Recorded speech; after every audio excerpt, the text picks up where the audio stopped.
implantologists, our goal of implantologists, the first is we have to restore, we would like to restore function and aesthetic for patients. Thì đây là cái slide mở đầu của mình. Thì mình là bác sĩ cấy ghép thì dĩ nhiên cái mục tiêu đầu tiên của mình đó là làm sao có thể phục hồi lại được cái chức năng cũng như là thẩm mỹ cho bệnh nhân. But nowadays it's not enough. We would like to have more faster and minimal invasive. Mà chỉ vậy thôi thì chưa đủ. Vì bệnh nhân bây giờ người ta còn mong muốn có phục hồi nó nhanh hơn và xâm lấn tối thiểu. So why in every conference we are now talking about immediate implant loading.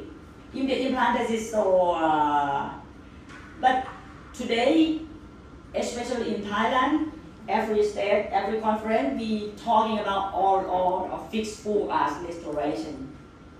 Đó là lý do tại sao mà những cái hội nghị nha khoa, những chủ đề về implant tức thì hay là implant tải lực tức thì nó đều là những chủ đề rất hấp dẫn. Ở Thái Lan bây giờ người ta còn hay nói về những cái điều trị toàn hàn all for all six và của phần tức thì. My personally totally agree that now we can now restore function and aesthetic for patient. Thì ngày nay mình có thể tái lập lại được cái thẩm mỹ chức năng của bệnh nhân.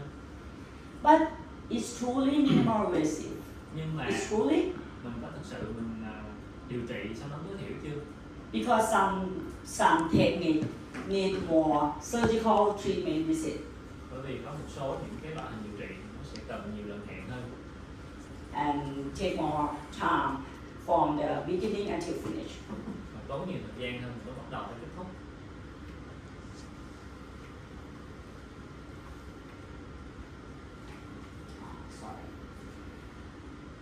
Three of key elements for dental implant success. Và cái yếu tố cơ bản trong sự thành công của cái ghép nha khoa đó là The first part is about implant. phần đầu tiên là về implant.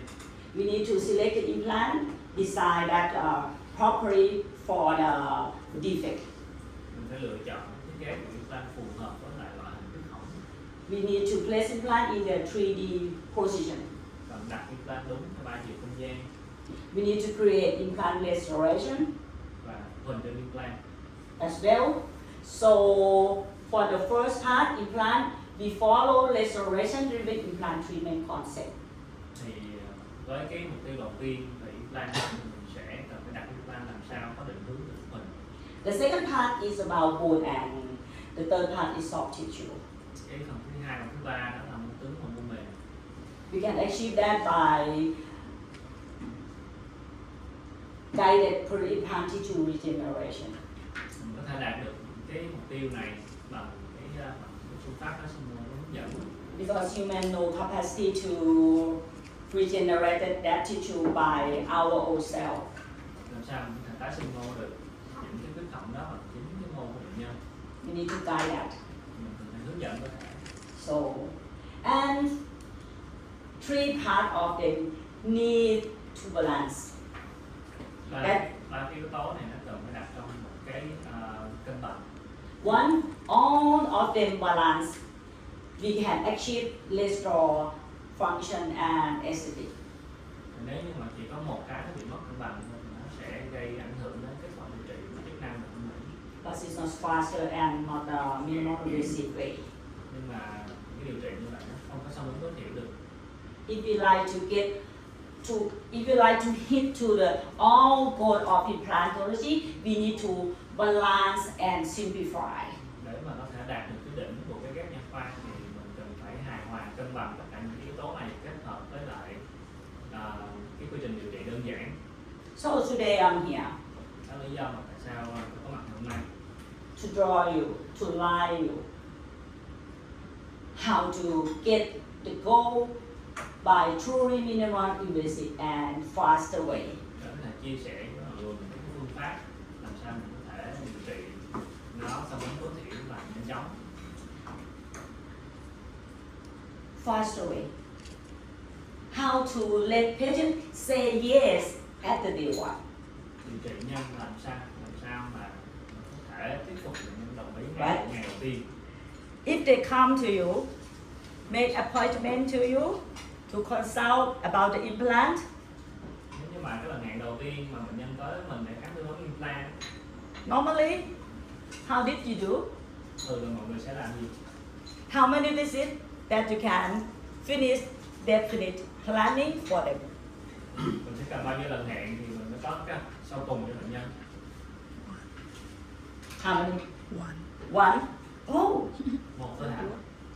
very nice. That's great. All of you, just only single visit. Tất cả mọi người sẽ chỉ cần có một lần hẹn thôi là xong kế hoạch này. Okay. Yeah. Say yes at the day one.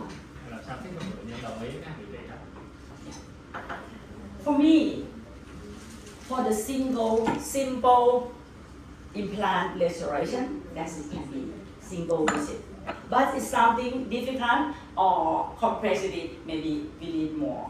Thì nếu như đó chỉ là một cái implant đơn lẻ, đơn giản thì tôi sẽ hoàn thành trong một lần hẹn. Nhưng mà nếu là một cái phức tạp sẽ cần nhiều lần hẹn hơn.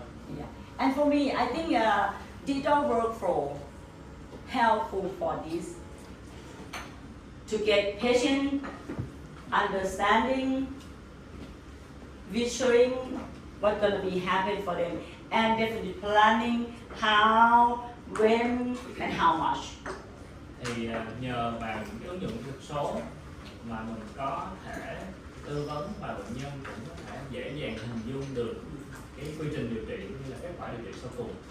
And this is complete digital workflow. It's not new. It's not new. It's not new, right? Đây không phải là một cái gì đó mới mẻ đúng không? How many people in this workflow already? Mình cần bao nhiêu bước ở trong Do cái you bước? have a scanner? Mọi người có dùng máy scan thiết bị không? Have a scanner? Bác sĩ là có xin One. tay ạ. Two, keep all of you. Okay. If you have a scanner, iOS, maybe you can say you are in a complete digital implant workflow. Nếu như mọi người có máy scan ở trong viện thì gần như là mọi người có thể hoàn thành cái So- kỹ thuật số này rồi hoàn thiện. Yeah, so you can let the patient, your patient say yes fast, and you can simplifying surgical implant placement and restoration process. Thì nhờ kỹ thuật số mình có thể tư vấn bệnh nhân dính hơn và mình hoàn thành cái điều trị nó cũng nhanh chóng hơn. And you're planning your implant, select the size of your implant by this, that's CBCT. Nhờ công CT mình có thể giám sát cái kỹ thuật implant. It's so many dentists consult to me that Dr. Rowan, how we can which implant diameter or longer for this side, or what is the technique that we should do for guided tissue regeneration. Có nhiều bác sĩ đến hỏi tôi có những trường hợp như thế này thì mình sẽ nên chọn implant kích thước làm sao, có nên cắm implant nó dài hơn không và làm sao để tái sinh mô được. In some cases, it's not enough to answer them. Thì trong cái trường hợp này nó sẽ không And it's không not, phải là đơn giản được. As you know, truly restorative driven implant planning. Cái kế hoạch điều trị của mình nó phải đi được một phần. How can you select the implant size or diameter without restoration planning? Làm sao mình có thể mình lựa chọn được cái implant với cái kích thước và cái phù hợp bằng một phần. Or we can select the size of implant by using just the remaining bone in CT scan. Hay là mình sẽ lựa chọn cái implant nó dựa vào cái thể tích xương còn lại mình có được, mình thấy được ở trên CT. Yeah. How you plan the implant position, 3D position, without any restoration beside. Làm sao mình có thể xác định được cái vị trí implant theo 3 chiều không đi từ một phần được. How do you have guided surgery without restoration planning? Mình làm sao mình có thể mình chế tác một cái nhiều phẫu thuật để giúp cho quá trình implant. How you plan implant restoration by the imaging profile that it should be. Nó cũng sẽ giúp cho mình thiết kế những phục hình từ cái dạng hoác. For me, true restoration driven implant treatment concept, I need a digital model. Đối với tôi thì cái quy trình lên kế implant kỹ thuật số thì nó sẽ phải bắt đầu từ cái mẫu hàng kỹ thuật số trước, and then dissolve wax up, rồi tôi làm workshop, and merge with the CBCT, sau đó tôi chập với lại cái dữ liệu trên CT, and finally digital implant planning. sau đó mình sẽ lên được cái kế hoạch implant kỹ thuật số. You can have all this in only single visit. Mình có thể thực hiện tất cả những bước này trong Doctor? một ngày. You can do this in single visit in your office Sẽ No. một bước Yeah. không? because we need to send the data to lab. Chắc là hơi Dạ. khó, tại vì mình phải gửi data cho lab nữa. For digital implant planning like this, restoration-driven implant treatment concept, we need IOS. Với In clinic. cái thiết kế implant đi từ phục hình thế này mình sẽ cần công nghệ CT và máy scan công nghệ. We need CBCT. And this is more crucial thing. This is planning software. Và một cái phần mềm thiết kế phù hợp. This is Dr. Hammett. He is in this is public in April 2025. He compared about iOS right now in the world. Matic, Shining 3D, Select Palm Scan and Palm Scan 2. Trong một cái nghiên cứu mới của bác sĩ Hamed về so sánh những cái sản phẩm máy quét công nghệ trên thị trường hiện tại. In terms of data capturing and the detail of the detail of the scan and how seamless of scanner is not different. It's same thing. But Về cái việc mà nắm bắt được những cái chi tiết cũng như là việc scan nó trơn tru thì không có quá nhiều khác biệt, nhưng mà so it means if you want to buy iOS just for scanning or taking impression, you can buy any kind of iOS on the screen. tức là nếu như mà mình chỉ muốn đơn thuần sử dụng cái máy quét ở trong viện đó để quét và thay cho cái việc lấy dấu cao su và lên mẫu hàng thì mua máy nào cũng được. If you focusing on restoration and would like to do everything complete in your clinic in single visit or chair side, Select Palm Scan is the best right now. Nhưng mà nếu như mình muốn đi sâu vào một hình mà mong muốn có thể chế tác hoàn thiện một hình trong cùng một ngày cho bệnh nhân thì Select là cái hệ thống Yeah. phù hợp nhất. Because iOS is more better patient satisfied while taking impression. Cái việc mà mình scan thì nó sẽ dễ chịu cho bệnh nhân hơn là lấy dấu mình không. Yeah. So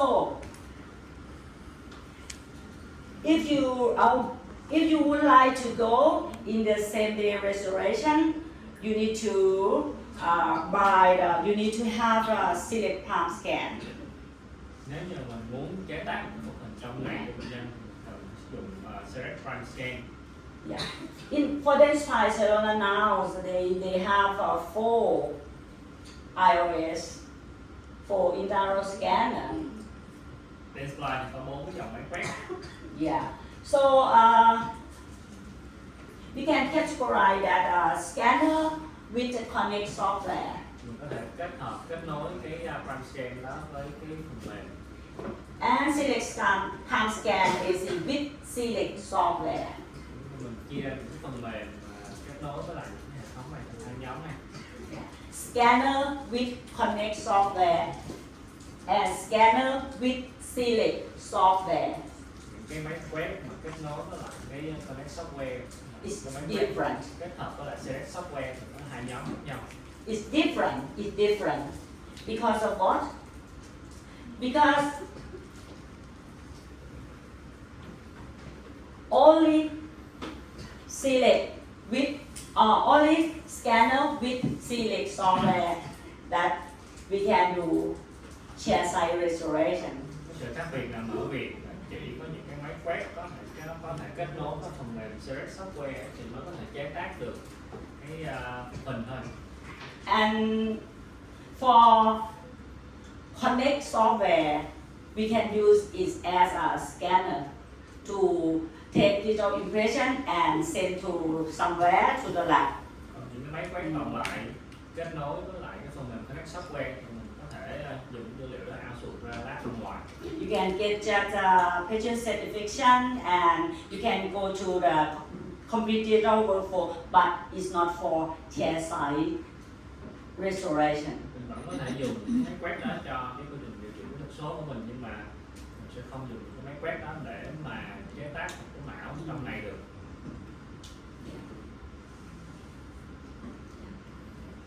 And for select system for select chairside system, we use select palm scan for data capturing for impression. Thì hiện tại tôi dùng mình có thể dùng cái máy quét palm scan để mà lấy dữ liệu. And select software is a CAD, is a digital planning and design. Và mình dùng cái phần mềm CREP này để mà thiết kế. And we call the name is a select software.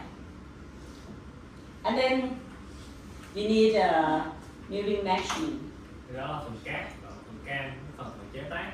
for Cái máy manufacturing, for milling the restoration, để mà mài ra một cái phục hình. and that one is a speed file for sintering, glaze and stain. Và cái máy phía bên dưới là cái máy để nung kết và nướng bóng. That means if you want to go to the same day restoration or one visit treatment, you need three equipment. Và nếu như mình muốn chế tác một cái mão ở trong ngày bằng hệ thống CREP thì mình sẽ cần 3 món đồ chơi này. And this is a prime mill. You can mill any kind of material for select. Đây là cái máy prime mill, mình có thể dùng bất cứ cái vật liệu nào. We can dry mill for zirconia block. Mình có thể mình mài ra từng một khối zirconia. That means you are cleaning. If you use this system, you can have you can usually zirconia cloud for the patient in a couple hours. Với cái phục hình zirconia thì thời gian mình chế tác thì khoảng nửa tiếng. By faster, we can mill a zirconia cloud in molar around 5 minutes, and then sintering around 20 minutes. And then if you like to glaze or stain, that is mean less than 2 hours. We can finish final restoration for the patient. No need to come in another day for zirconia cloud. Cái máy mài ra khô ban đầu thì mất khoảng 5 phút, sau đó cái quá trình nung tương kết có thể lên tới 20 phút. Còn lại nếu như mình có muốn tô điểm hay là nướng bóng thêm thì tổng thời gian nó sẽ dưới 2 giờ. And this is a speed file. It's small layers and it can faster sintering and glazing any kind product, any kind work. Cái máy speed file là cái máy nung tương kết nhỏ nhất và nhanh nhất trên thị trường. And this is the material that's select allowed to use all many different material that as you like to use. Đây là những cái vật liệu mà mình có thể sử dụng cho cái máy CREP được. So you can happy with lithium disilicate EMAC, you can happy with zirconia, you can happy with feldspar, you can happy with temporary, anything that you would like to use is allowed to use. Cái vật liệu như là IMAX, Sico hay là ảo nhựa. And this is a complete digital workflow with Connect software or any kind of scanner that you have without CAD software. Thì đây là cái phần mềm nó sẽ giúp cho mình hoàn thiện cái quy trình kỹ thuật số. In the first visit, you take the impression, and then you send the data to the lab. Cái lần hẹn đầu tiên mình lấy dữ liệu và gửi dữ liệu cho lab. And they planning for you. Nó sẽ lên kế hoạch cho mình. And the second visit, your patient come back to discuss about planning. Cái lần hẹn thứ hai bệnh nhân tới để chốt kế hoạch điều trị. if everything and they say yes, if you like to have a guide, the lab will send a psycho guide to you. Mình nhân đồng ý rồi, tới ngày thứ ba mình có thể chuẩn bị sẵn một cái máy dẫn thuật. And third visit, you place the implant. Lần thứ tư thì mình có thể mình quét implant, mình đặt implant. And the fourth visit, after everything finished and implant integrate, come back for digital impression and send to lab, and then you, the crown return back, and this is need 5 visits for single restoration. Cái implant ổn rồi thì mình sẽ quét cái implant đó, gửi dữ liệu cho lab, và tới lần thứ 5 bệnh nhân hoàn tất. And this is completed our workflow. Thì đây là cái quy trình hoàn thiện của tôi. But it was farther.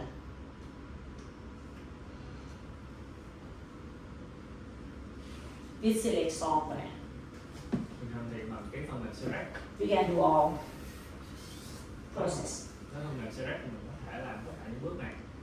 from the digital impression until personal restoration Từ cái dấu sơ khởi in tới just lúc single hoàn thiện, visit. In just single visit. kết hợp lại tất cả trong một lần hẹn. And we can also have final restoration by individually processes. Mình có thể thực hiện một cái phục hình đơn lẻ trong một lần hẹn. Yeah.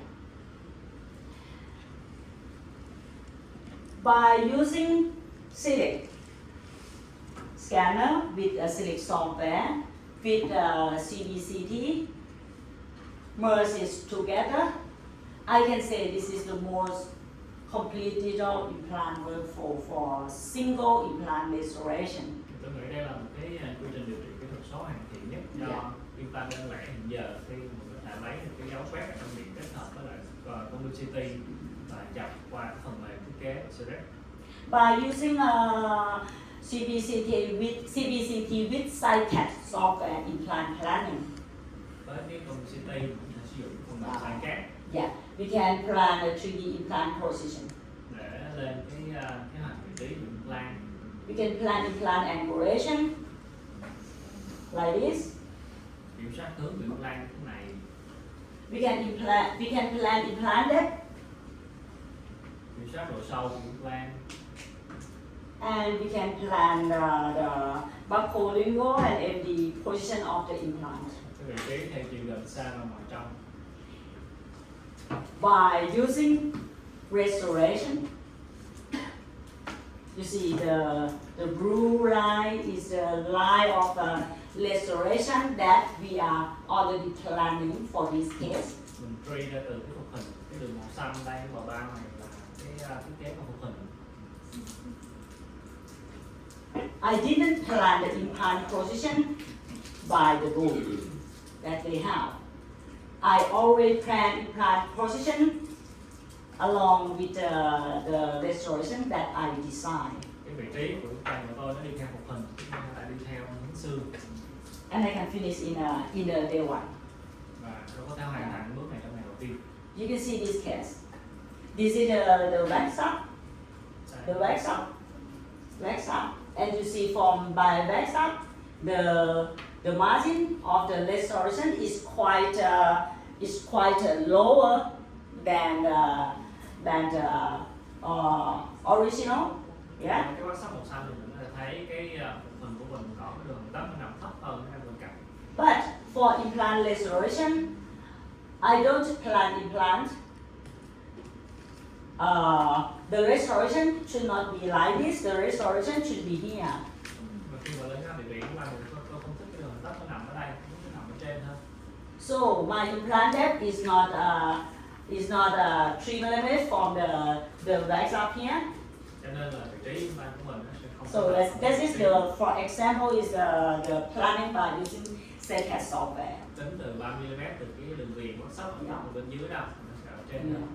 By using this, we can complete planning at the first made for patient Đó là một cái ví dụ cho cái thiết kế trước ở trên in 3 dimensions. You can see all the dimension of the planning by using this software. Mình có thể dùng cái phần mềm này để khảo sát cái kết quả thông qua chiều. You can see the position of implant is the center of the restoration that we plan. Mình thấy cái implant của mình đặt chính giữa vị trí của khung hình. This is the planning from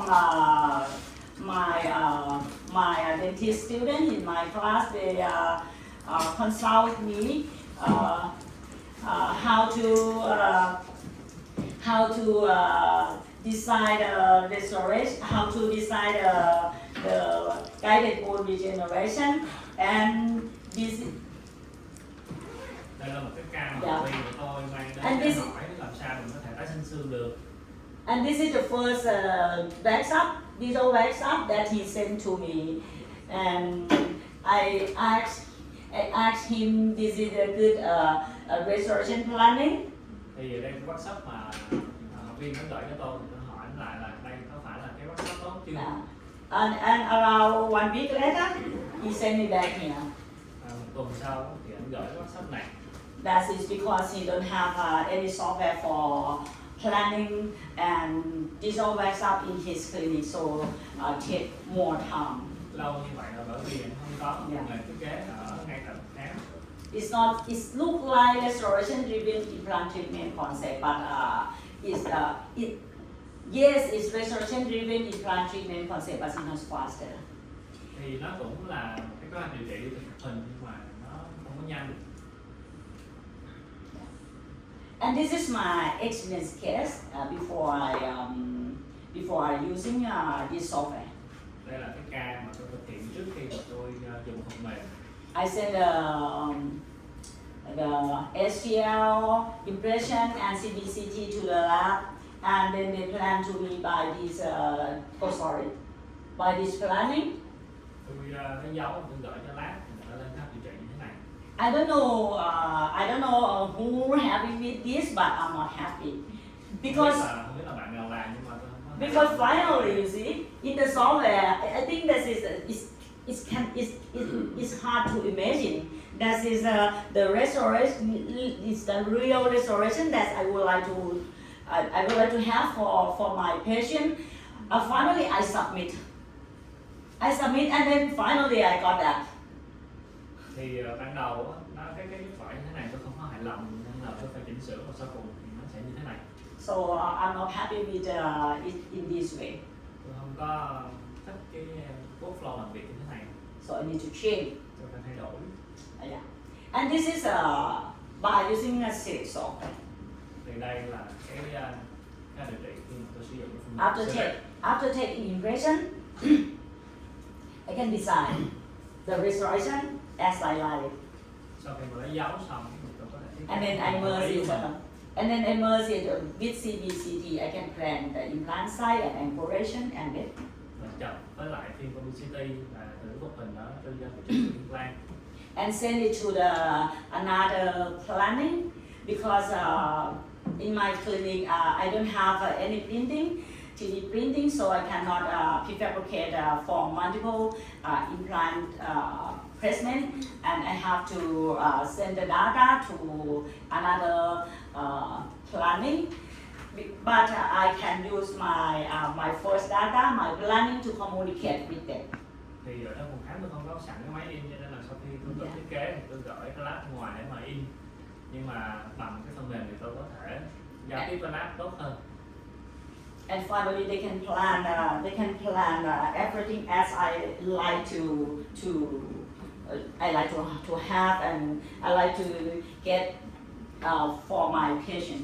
Rồi sau đó thì lab sẽ có thể in ra và chế tác những phục hình theo ý của tôi.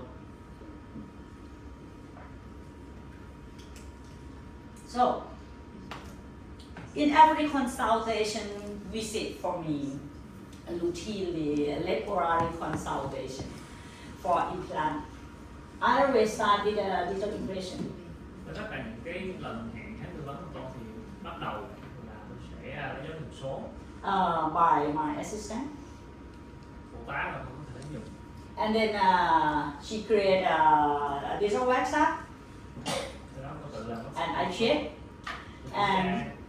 merge with the CBCT for digital planning. chặt số lại công CT để đến khám điều trị. Yeah. When patient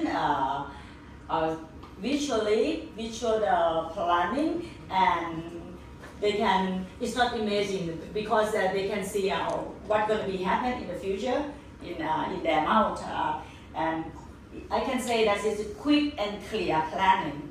Thì sau đó bệnh nhân không cần phải tưởng tượng nữa mà có thể nhìn thấy được cái kết quả điều trị qua phần mềm này. That is why I say this workflow patient can say yes in the first day that we met. Thì với cái giao Say tiếp yes faster. rõ ràng và nhanh chóng hơn, bệnh Yeah. nhân sẽ dễ dàng chấp nhận cái chấp thuận cái điều trị hơn. In simple case like this, Trong những He ca has- như thế này, he has enough bone thickness. xương thì đã có thể rất tốt rồi. He lives far from me. He drives around 4 hours. Bệnh nhân ở khá là xa một khám của tôi, đi Yeah. xe 4 giờ. Because he would like to have tooth replacement, and he knows in my clinic we can finish everything in a day. Bệnh nhân muốn thay thế cho cái răng mất mà biết là ở phòng khám của tôi có thể hoàn thành cái việc đó trong một tuần hẹn. And after I give the digital wax up and planning, he agree with me. He doesn't want to involve his sinus in this area number 17 upper right second molar. Sau cái lần hẹn khám tư vấn thì bệnh nhân không có muốn đặt implant có liên quan tới cái sông hàm. In this case, if we have more bone ridge, but since we don't have to touch we don't have to involve his sinus, so in this case, I decide to do the surgical implant placement with the guided implant surgery. Thì bệnh nhân này có cái tảng xương đủ rộng rồi, nhưng mà cái chiều cao hơi hạn chế mà không có muốn liên quan tới, không có muốn can thiệp vào sang hàm cả, nên là tôi chế tác một cái máy hình phẫu thuật để mà đặt implant đúng vị trí. And select workflow, we can prefabricate the surgical guide. Và với cái phần mềm Select mình có thể chế tác In- được một cái máy hình phẫu thuật. We can finish everything in 20 or in 30 minutes and less than hour for the guide. In ra cái máng thì nó mất khoảng dưới 1 tiếng. He got me at that day around 11 o'clock, and we start surgery around noon. Everything finished before 1 o'clock. Bệnh nhân đến với tôi lúc 11 giờ, sau đó chế tác và tôi làm phẫu thuật thì kết Yeah. thúc trước 1 giờ chiều. 3 months later, he come back again. 3 tháng sau bệnh nhân quay lại. I scan and finally put the final restoration to him. Tôi scan và chế tác một hình sau cùng cho bệnh nhân trong này. That is mean just 2 visits of the treatment for him. Bệnh nhân chỉ cần tới mình khám 2 lần là xong. And we can have the implant position precisely. Mình có thể đặt cái implant vào cái vị trí rất là chính xác. And he's so very impressive because the final restoration design and the design at the day one that he saw is similar, is same thing. Bệnh nhân rất là hài lòng bởi vì cái kết quả điều trị sau cùng so với lại cái kết quả mà mình thiết kế từ trước trên phần mềm nó không có gì khác biệt. This is the workflow for if you like to have, if you like to make your guidance in your clinic. The first is capturing data to the digital model and backup by Select software. Cái quy trình của mình đó, đầu tiên đó là mình sẽ And most dữ liệu, with, mình sẽ quét và lên WhatsApp. And most with CBCT with Select with SciCat planning, implant planning. Sau đó mình chập tới lại cái phim dữ liệu từ Fusion City bằng phần mềm SciCat. And then back to your Select again Sau đó mình lại sử dụng hệ thống của to Select design the surgical guide để thiết kế cái hình phẫu thuật and then new link, và mình sẽ mài ra and you got the surgical guide. chế tác một cái hình phẫu thuật. That is in just only in single visit is less than 1 hour. Trong một lần hẹn mất đâu đó dưới 1 tiếng nó xong bước này. Some limiting of Select is for Select guide we can make the guide just for the implant in dentine corona. một cái hạn chế của cái bán này đó là mình sẽ and only single implant placement. chỉ sử dụng cho những cái trường hợp đơn lẻ thôi. For multiple, you need ELAB software and need more and need the MCX file for milling, or you need to send the data to lab, or you need to have 3D printing to generate the guide. Và dùng với lại cái implant của Dentsply, mình thấy mọi người muốn dùng implant khác hoặc là dùng nhiều implant hơn thì sẽ phải outsource. But for me right now, I can adapt every system implant that I use select to make a guide, even though it's not completely, it's not fully guide plan, it's not fully guide placement, but I can use select a guide as a guide, not completely just partial implant placement. Nhưng mà tôi có thể thay đổi cái những cái bước điều trị này, có thể là mình sẽ không có chế tác ra một cái máy full guide mà là một cái máy để mình hướng dẫn cho một vài lớp đầu tiên thôi cũng được. Right now, you have any comment or question? Có câu hỏi nào ở bước này không ạ? Everything clear? Sleepy? Not yet, right? Okay. And let me show you the cases. Tôi minh họa những ca lâm sàng nha. Why I need a guide? Maybe you are here more experienced about place implant in single placement. No need any guide because we can do a freehand faster. Có thể là các bác sĩ ở đây giàu kinh nghiệm rồi, lớn những cái implant đơn lẻ thì các bác làm freehand nhanh hơn là máy rồi. But in some case we need more precise. Nhưng mà trong một số những cái trường hợp thì mình cần phải rất chính xác. And maybe in some case that we would like to have shorter periods of the surgical placement. Đó là những cái ca ví dụ như mình sẽ Only ngắn thôi, hay là những lớn tuổi. old age patient or some Parkinson, and we need some guidance just at the day of surgery. We can just place and no need to think. Yeah. Những cái trường hợp mà nó cần phải rất chính xác thì mình chế tạo một cái ván mình cắm nhẹ đầu hơn. Yeah. For this case, I need to place implant in a 3/6. Cho nên cái ca một tuần mình cắm người ta là 36. And this is not do you think this is difficult? No. Dạ, không quá khó. He has enough bone because I did socket preservation already after extraction. So Xương thì đầy đủ rồi, bởi vì bệnh nhân sau khi nhổ răng thì được ghép bảo tồn xương ổ. so he has a beautiful soft tissue already Mô mềm cũng tốt. and bone enough. But after design restoration, Nhưng mà sau khi mình lên cái hành từ khung hình đấy, I have to be careful about the implant position mình thấy là mình phải rất là cẩn thận. because Cái this is the implant này. anchored. This is the anchored root, and so Cái chân răng kế bên nó nghiêng. once I design these are very sharp and the position of implant and the visit of surgery, and everything is so I do not think too much about how angulation of implant right now is so faster. Những cái bước này giống như ban nãy tôi trình bày. Yeah. Khi mà bệnh nhân gói quét chế tác cái máy nhiều phẫu thuật để mình có thể đặt cái implant nó nhẹ đầu hơn, không phải canh hướng mình góc quá nhiều.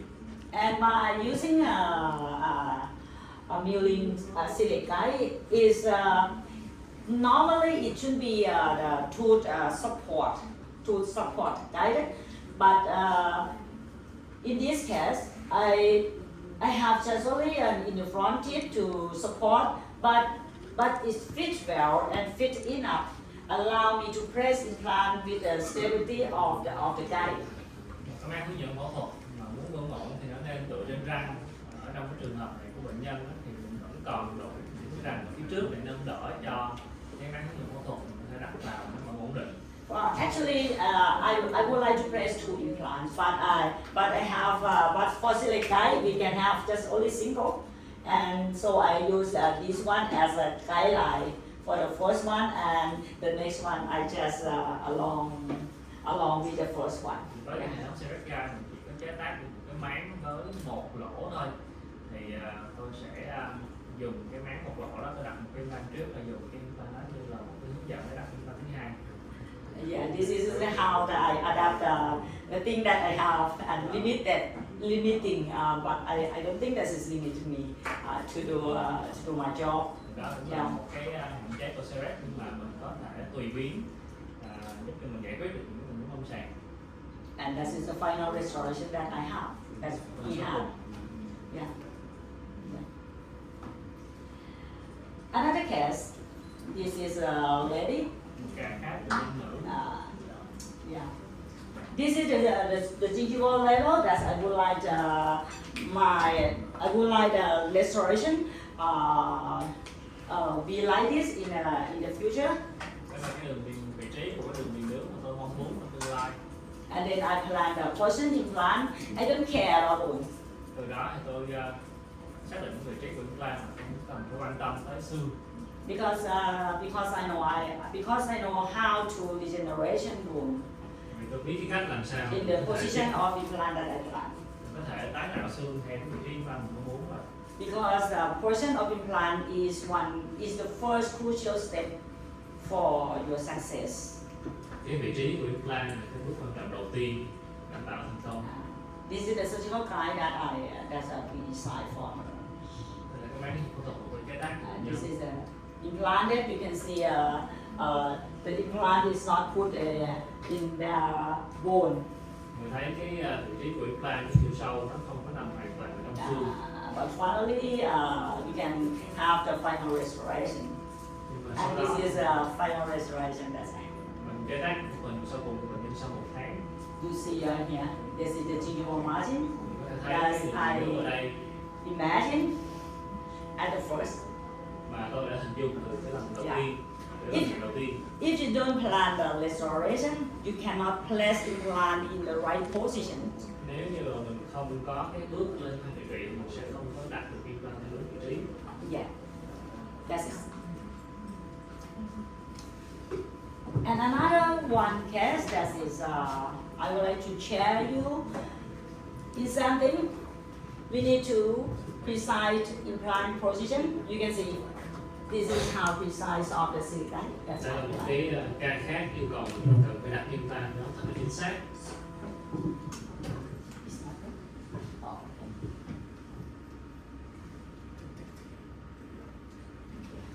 So in the evening, you have to give me for some balm Vì chiều nay thì chắc là phải tối nay phải chăm sóc cái cô ấy. because it's a long day to hold it, man. Okay.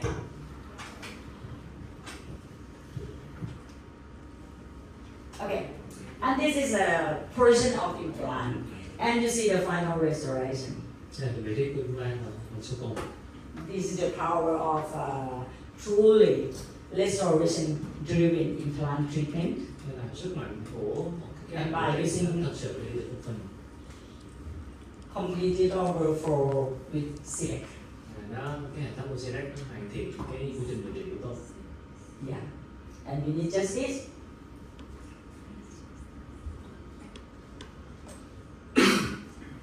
And that is a fast story for how to let patients say yes.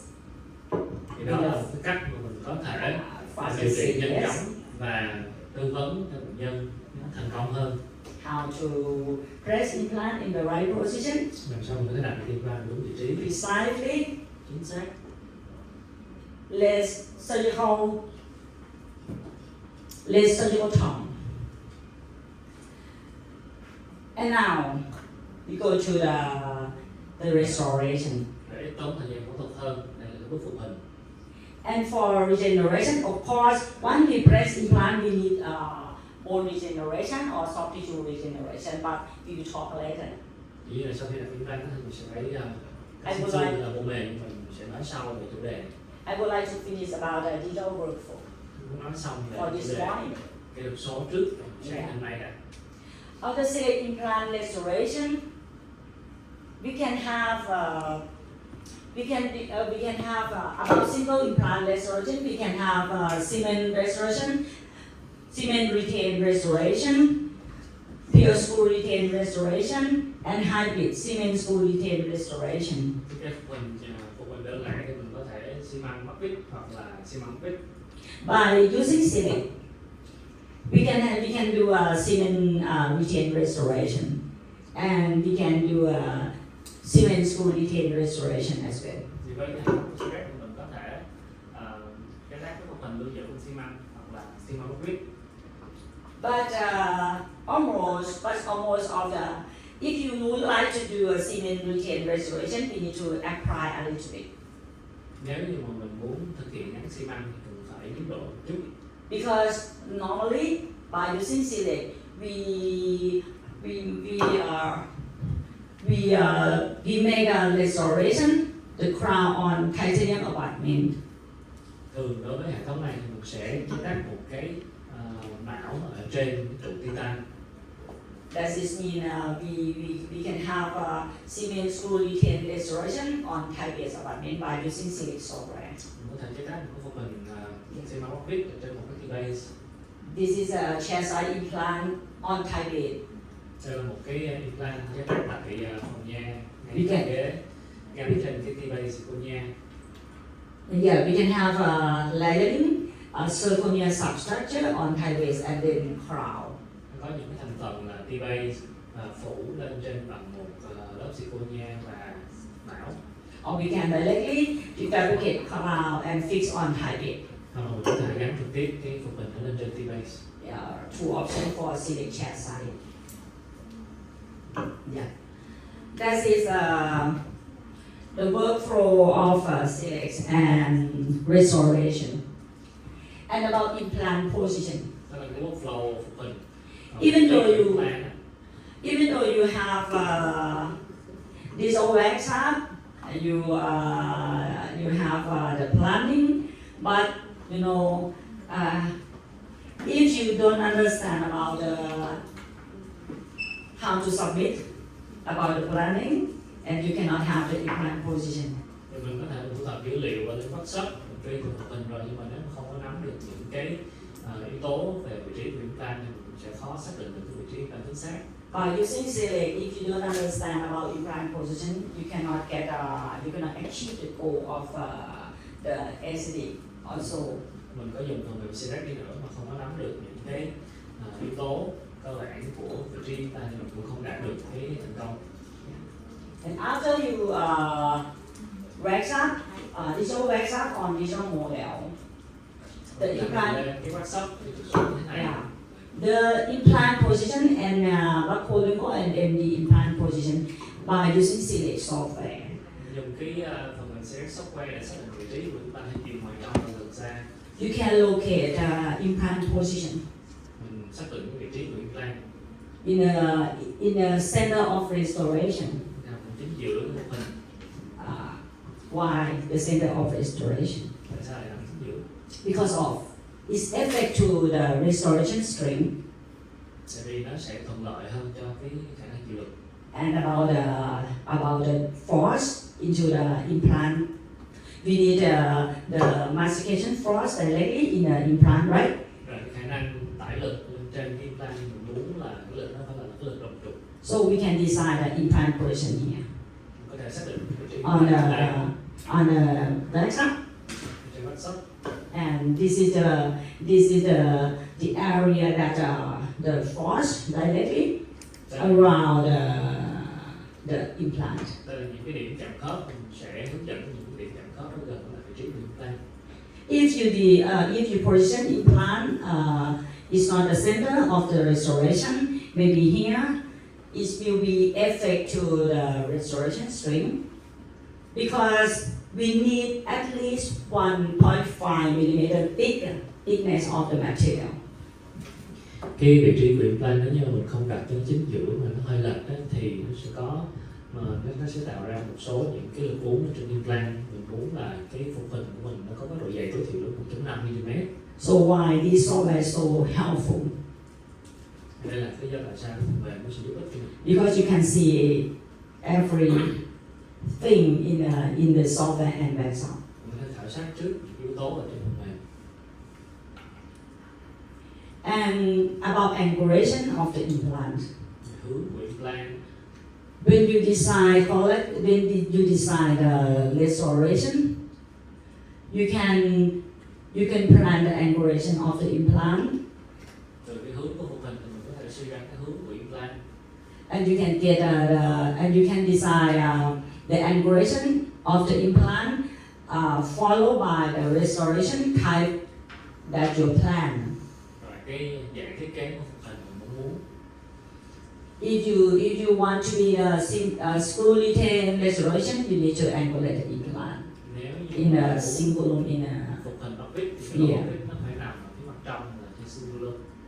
Yeah, this is useful. It's clear. You can visual clear in the planning software. Mình có thể hình dung rõ ràng ở trên phần mềm thiết kế. And about imaging profile restoration, Về dạng phát của phục hình. Silic cannot create imaging profile in a maybe this is the imaging profile that you like to be like. Tức là cái dạng phát You like to have around 25 degree cái góc của imaging phát đơn profile.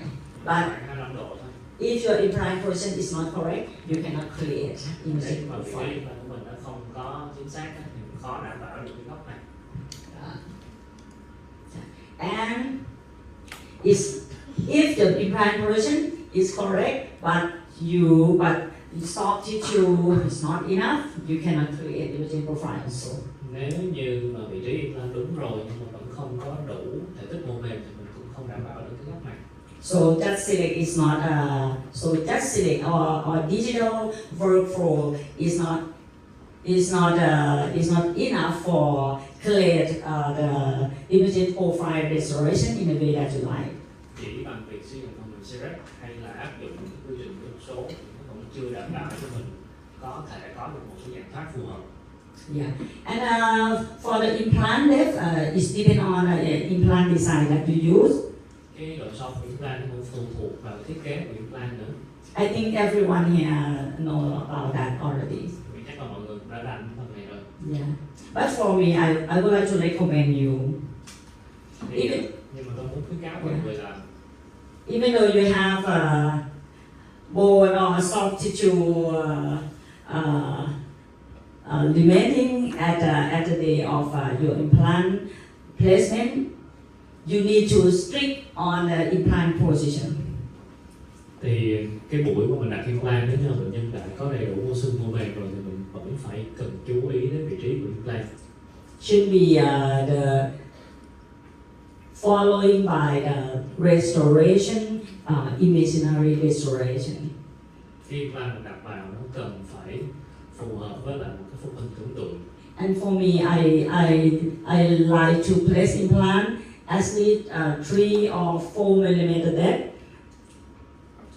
under imaginary line of restoration or gingival margin. Thì tôi sẽ muốn đặt cái implant đó nằm dưới cái đường viền nướu tương lai khoảng 3 đến 4 mm. Yes, I recommend to at least. And 3 or 4 millimeter, but in some defect or in some implant. And for example, this implant plus a superclassal.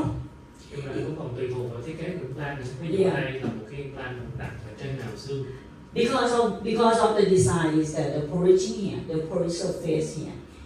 If the breast implant subclassal bone will be lost, Nếu tại vì cái implant nó có một You have láng to be để careful. đặt cái phần láng nằm sâu ở dưới xương thì xương cũng sẽ mất. in implant that's designed for epiclassal placement, if 3 mm or 4 mm under imaginary line of the gingiva, you need to flat bone. Like this, you need to shape bone. Đối với những cái implant mà nó được thiết kế để đặt ngang đường viền xương và dưới đường viền nướu tương lai 4 mm thì sau khi đặt vào mình cần phải làm phẳng cái phần xương này And keep that 3 or 4 mm. để đảm bảo cái khoảng 3 đến 4 mm. Or in those one, this is subcrestal, this is fine because you can place implant subcrestally. Hoặc là mình cũng có thể đặt implant sâu dưới màu xương. This is flattening the bone to increase soft tissue thickness. Đây là cái bước mà mình mài chỉnh xương để làm dày phần mô mềm. And to for you to increase imaging profile also. Cũng giúp cho mình cải thiện được cái góc của dạng thoát phục hình.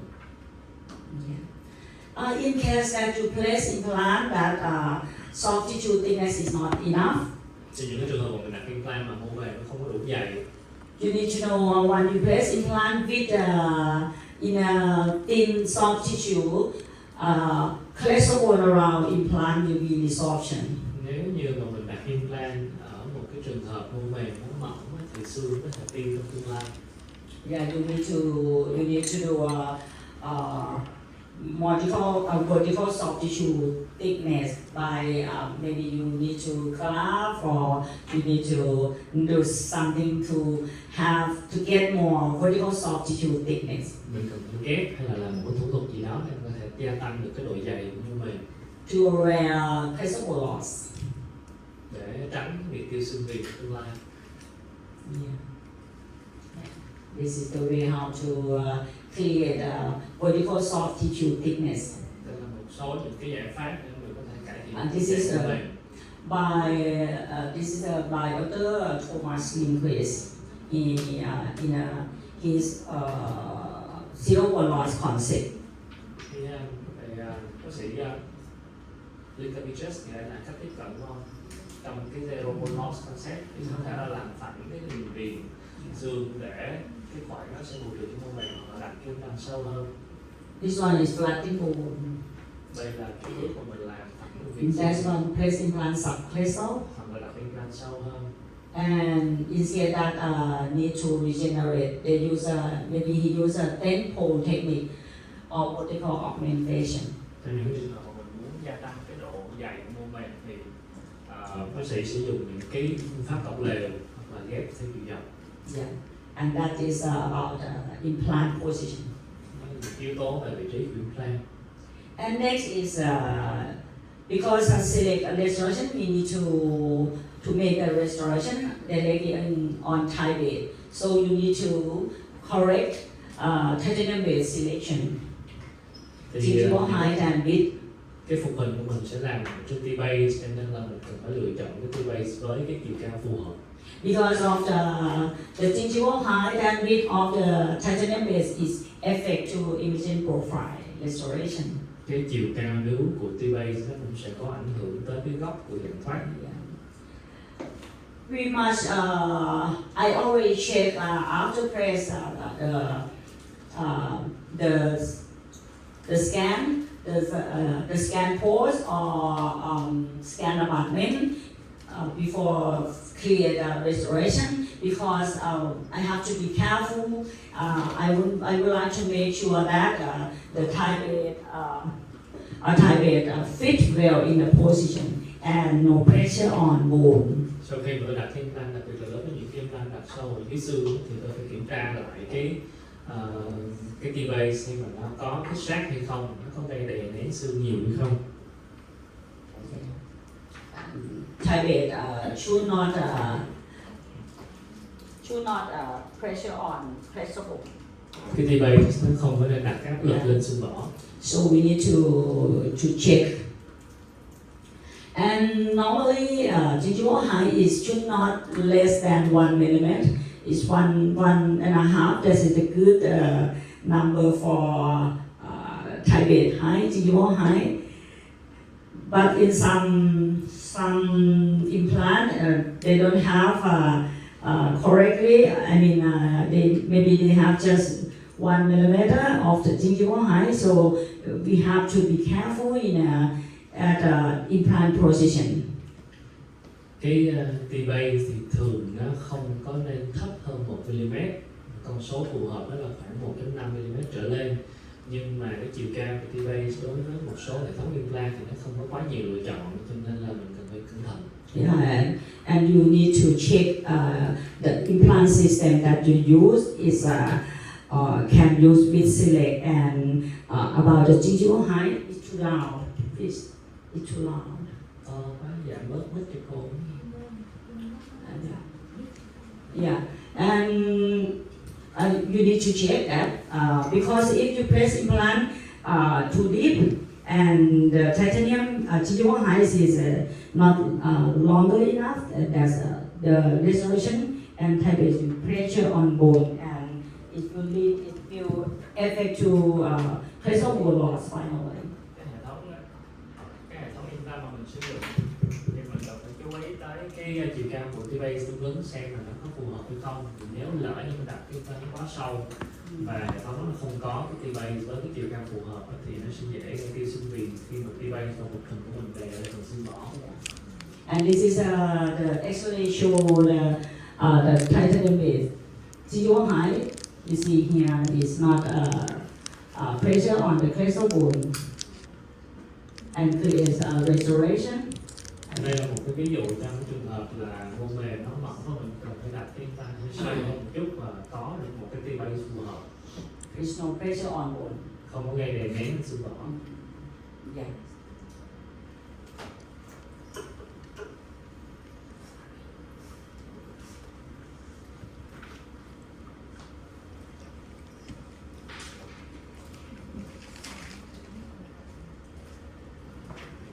By using select, you can select a titanium base by yourself.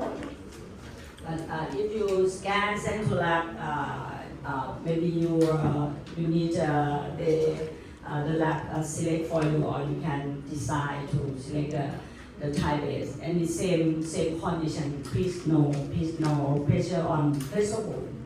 Thì khi mà làm khung hình gắn trên T-base thì mình có thể lựa chọn T-base trước và mình cứ scan implant thì gửi cho lab thì nó sẽ lựa chọn cái T-base phù hợp. Yeah. And select can the select restoration we can produce, we can fabricate. It's not just only final restoration, but we can fabricate provisional restoration also. Cái concept của T-base nó cũng giống như vậy thôi, không gây đè nén. In the hệ thống của CREX thì in the same way. mình số cùng và hình tạm. Yeah, in the same way. And just selecting the material. Nó chỉ khác biệt về cái việc mình lựa chọn vật liệu mà thôi. The process is same. Cái quy trình thì nó y chang nhau. This is the material that's allowed Select to use for the restoration. Normally I use a Vita Captem. This is the composite block, and Vita Inimic. This is a hybrid block for provisional restoration, long-term provisional restoration, and lithium silicate and zirconia for final restoration. Thì đây là những cái vật liệu mà nó tương hợp với hệ thống của CREX. Ví dụ như ở đây là Captem hay là Vita Inimic, nó là composite line. Thì đó là những vật liệu mình dùng cho phục hình tại phục hình số cùng thì có thể dùng IMAX, dùng lithium silicate hoặc là zirconia. So since I can do a provisional restoration faster, less complication, and very convenient by using Select and Select system, so I can do immediate implant placement and immediate provisional restoration in every single way that I would like to do. Bằng việc sử dụng hệ thống của CREX thì mình có thể chế tác được cái khung hình tạm, nó rất là tiện lợi, cho nên là tôi có thể điều trị cho những cái trường hợp nhổ răng tức thì và làm khung hình tạm tức thì cho bệnh nhân được. So now they spice another block as this Select Tesla is advanced lithium disilicate. Is more stronger and faster than lithium disilicate by Ibucra. Thì Ibucra có phát triển một cái dòng sản phẩm mới, một cái dòng IMAX mà cũng là lithium disilicate mà nó cứng hơn và nó mới cho phép cái thời gian chế tác nhanh hơn. And you select zircon 40 for zirconia restoration on Thai. Có Enslide cũng có những cái khối silicon để mình có thể chế tác một số cùng. And this is about the Select restoration design and material that you can use. Đó là những yếu tố liên quan đến thiết kế mô hình và vật liệu liên quan. And you would like to get some blade or not? Mình có muốn nghĩ chút không hay là học luôn? It's okay? Okay. Yeah. And now I will show you how to use select workflow for restoration. Bây giờ tôi sẽ giới thiệu những cái quy trình điều trị phục hình với Select.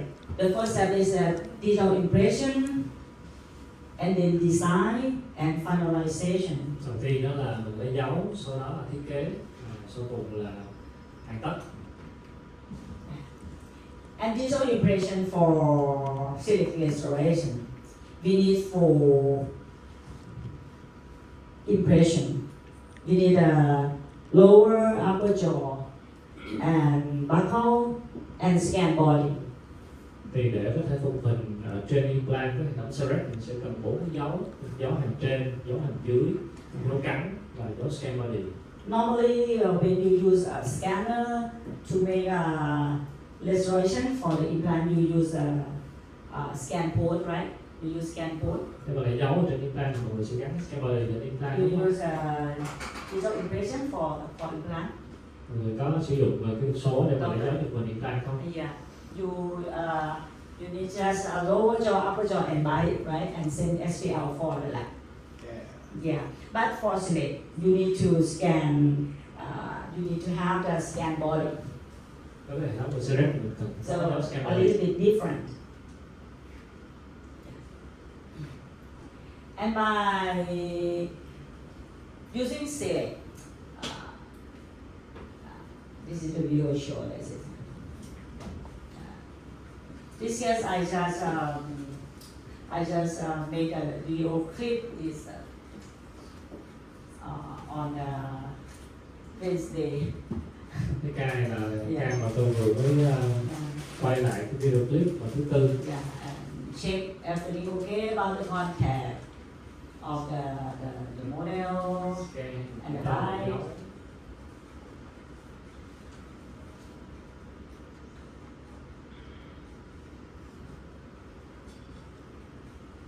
Check everything okay and then bite. And this is the scan body that I talking about. Đây là cái scan body của gắn implant.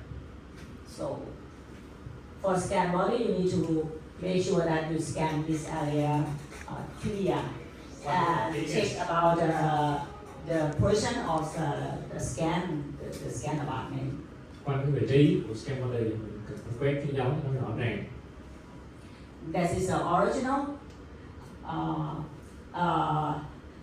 For implant design, select you create the design, and you need a little bit adjust for final restoration. Đối với cái phần mềm của Select thì nó sẽ có một cái thư viện để mà nó áp cái thiết kế, nhưng mà sau đó mình sẽ cần phải tinh chỉnh để mà ra cái thiết kế của mình sau cùng. See, you can do the contour of restoration as you like. You can check how tight of the contact by using a color code. This is the left one is too tight. You need to a little bit recontour. Mình sẽ kiểm soát được những cái biên dạng của phục hình hay là cái tiếp xúc nó chặt không, cần phải điều chỉnh thêm không. This is the area of the opposite force. That is make sure that your restoration is contact with the opposite tooth. Mình kiểm soát được cái góc cánh. You can check everything before doing the restoration. Yeah. Every time that I would like to check X-ray, have to make sure that the right person. That's the original of the select design for me.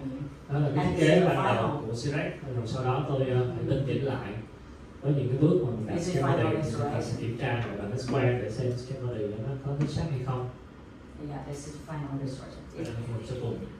Yeah, in the couple hour, we can Cắt have sau vài tiếng thôi. we can give you the final count for our patient. Yeah.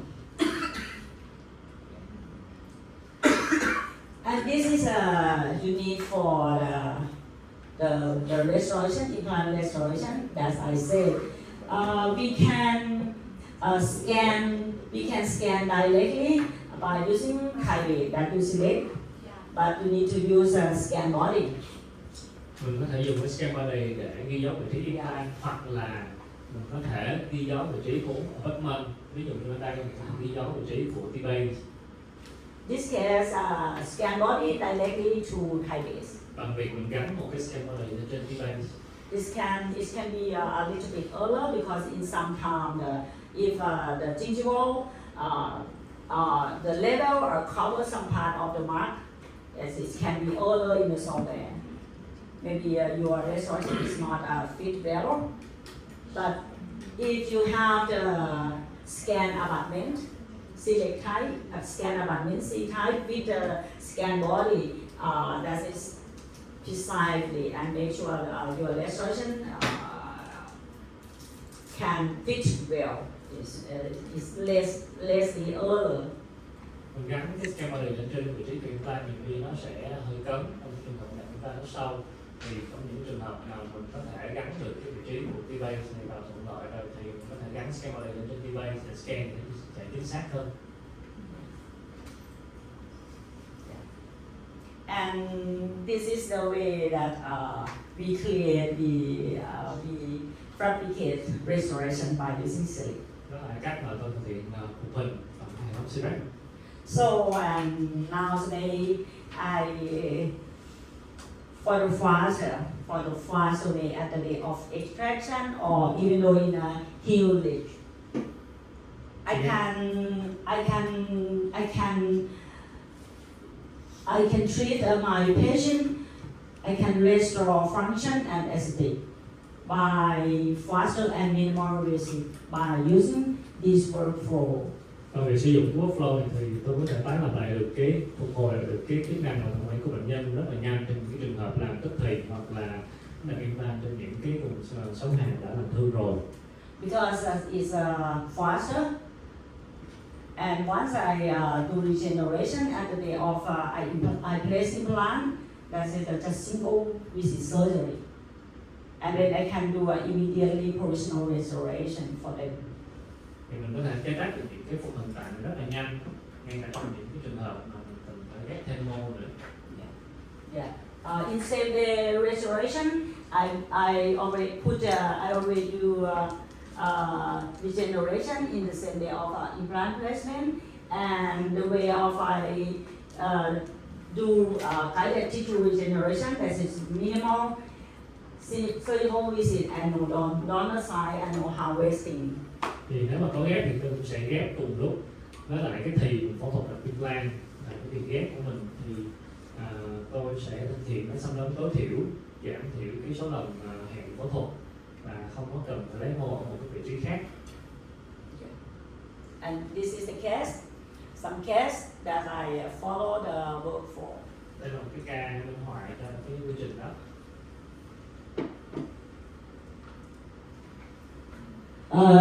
Tooth number 11, it was broken. You can see by X-ray here. Cái răng 11 thì nó gãy rồi, nó nhổ. If you can see,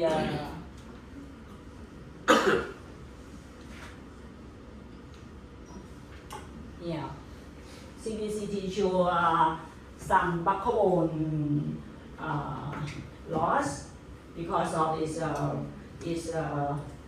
the tooth was broken maybe a couple weeks before. Cái răng nó bị tét cũng khoảng vài tuần rồi, cho nên mình thấy trên publicity cái vách xương mặt ngoài nó hơi tiêu. And that lead bone loss, and you see the gingival, small gingival abscess there. Mình thấy cái đường bị đuối mình hơi tụt rồi. In this case, after discussion, and she said yes, I start by first scan. Thì sau khi tư vấn mình đã đồng ý, tôi scan cái nhóm đầu tiên. This is first scan.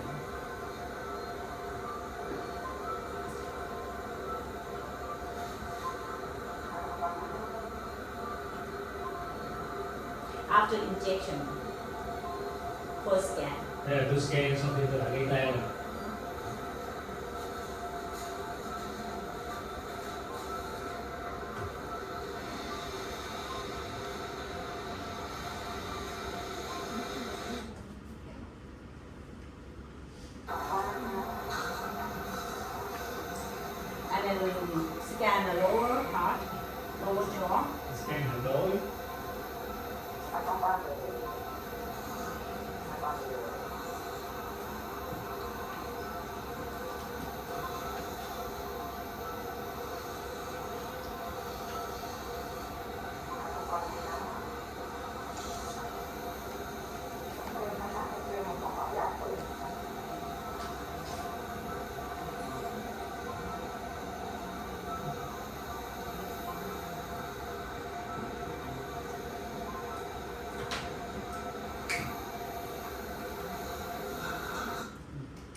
And what next? The bite. Yeah, thank you. The bite. Scan 2 hàng rồi scan dấu cắn.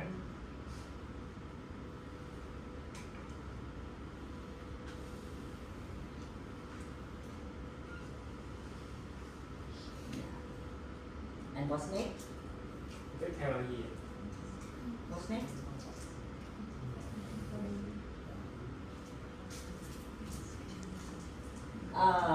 Maybe something wrong. Yeah. This way, this picture show that after I place implant and I create restoration, check, make sure that the screw access at the parallel side that I designed. This case I didn't working with the guide, and I check the position of the screw access. Thì cái trường hợp này thì tôi đặt không có qua cái hình phẫu thuật, cái hình scan là cái hình chặt so sánh với hình trước và sau khi mình đặt implant vào cái khung hình sẽ nằm ở đâu, xem thử coi là cái lỗ đổ đó có nằm ở vị trí symbolic chưa. Sorry.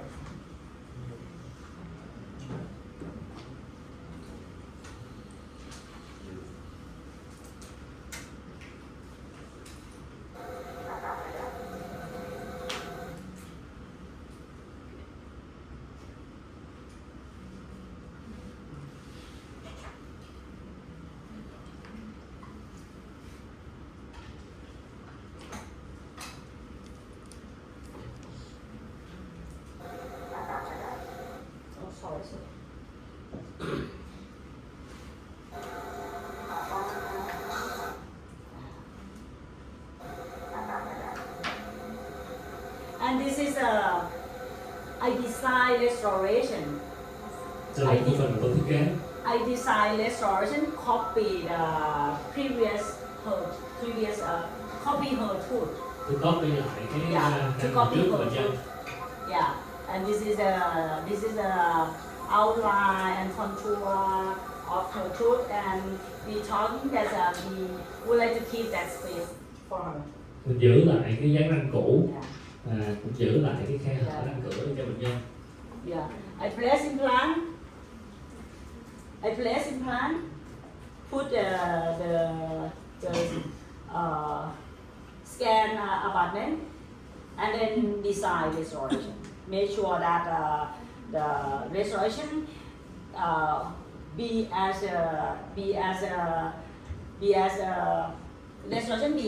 I want.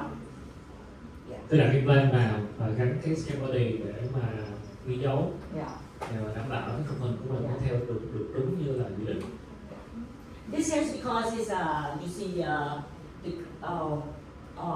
large bone damage by the chronic inflammation. Đây là Yeah. cái vết hồng của phía mặt ngoài khá lớn do nó nằm tét. So in this case, we need to graft, we need to do guided bone regeneration. Trong trường hợp này mình phải ghép xương. So for me, immediate implant placement it doesn't mean flapless, just flapless. Nếu như là đặt implant tức thì thông thường thì tôi sẽ làm không lọc vàng. In case in soft tissue bone and soft tissue, we need to do degeneration. Nếu như mà mình cần phải gia tăng thể tích xương hay là bone mềm thì mình sẽ cần phải có cái phẫu thuật tái sinh.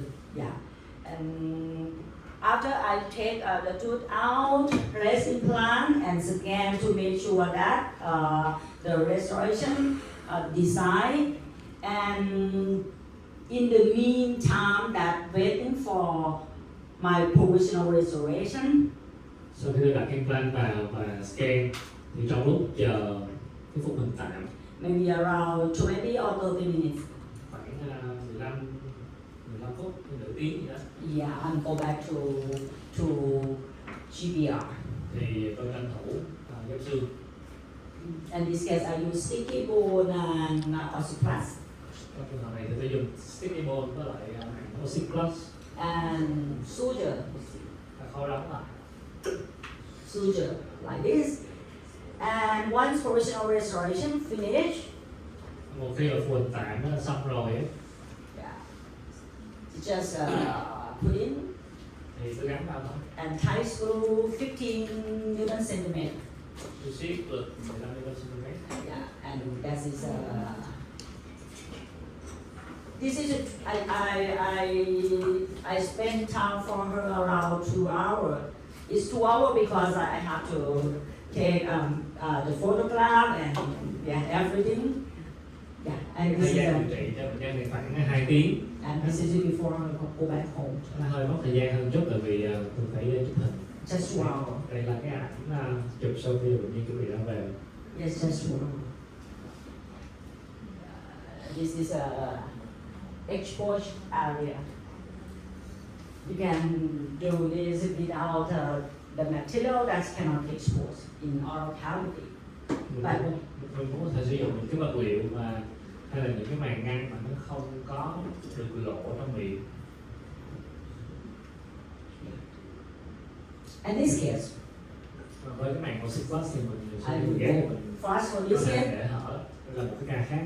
The detail we will talk later in the afternoon. Yeah. Cao mình sẽ nói kỹ hơn nữa vào buổi chiều. In this case is not candidate for immediate implant. Nhưng ca này nó không có phải là một ca phù hợp cho implant tức thì. But I place implant at the day of extraction. Nhưng mà mình vẫn có thể làm được. Mình đặt implant được liền sau khi nổ. Yeah. And I use just ossiformax Thì tôi dùng cái màng Oxypromax as an ingredient. And this is provisional restoration pseudo socket. ghép và làm cái phẫu thuật tại bệnh nhân. Everyone here know about OSIP already. Mọi người ở đây có biết cái màng Oxy chưa? Okay, I can name that. I can name that and you understand, right? And this here I use just ossiformax, only single material that I use, and because I press implant got stability, and this is faster and smoother, less contamination of the provisional restoration. And so this case, he is a vice president, and he told me I have to have something right up crown there. So why I did immediate implant president and immediate provisional for him. Ca này là một phó chủ tịch cho nên là không có chịu chống răng, nên là tôi bằng mọi giá tôi phải nhổ và đặt được cái implant tức thì. Ở đây thì tôi trong ca này tôi chỉ sử dụng cái màng Oxy Promax thôi chứ không có dùng gì thêm. And this is 8 months later. Làm thêm 6-8 tháng. And final restoration at 8 months. Sau cùng là thời điểm đó.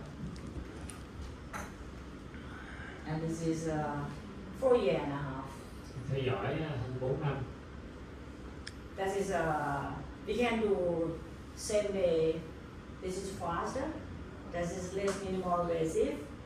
Thì mình có thể thực hiện điều trị cho bệnh nhân xong lớp tối thiểu bằng We cái cách này. can less of function and aesthetic.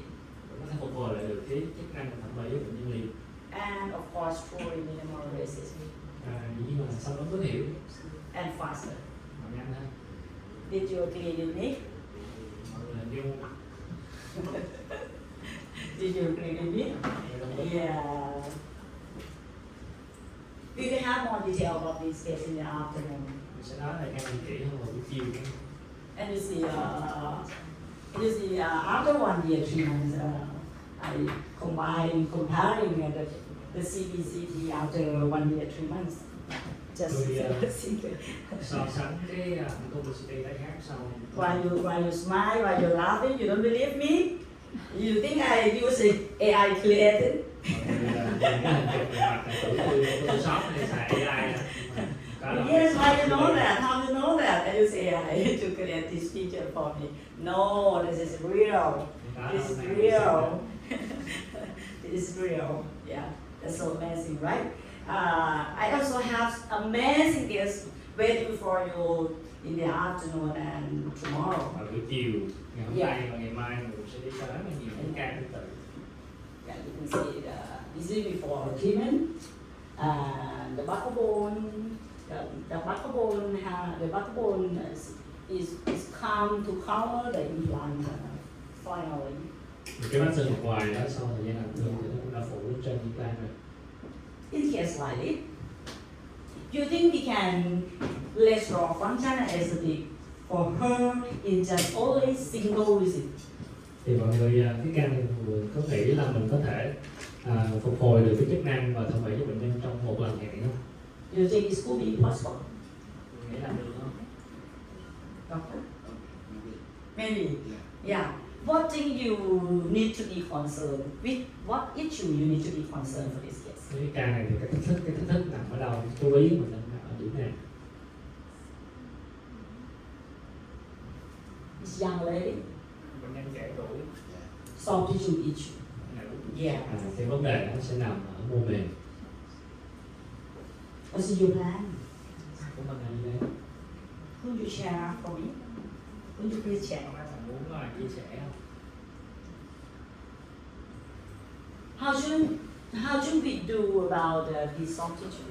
Phần mô mềm thì mình nên xử lý như thế nào? And bone is the issue for this case. Xương nó có phải là vấn đề không? If you would like to place implant immediately, Nếu như mình muốn đặt implant tức thì and she would like to have the tooth, bệnh nhân her tooth back muốn có ăn liền. at the day of extraction. Yeah, let's see what I did. Thì đây là cách mình tự làm nè. Yeah. This is after extraction. Soft tissue lesions over there. Sau khi mình nhổ răng thì nó có một cái khuyết phẩm mô mềm ở đây. In the past,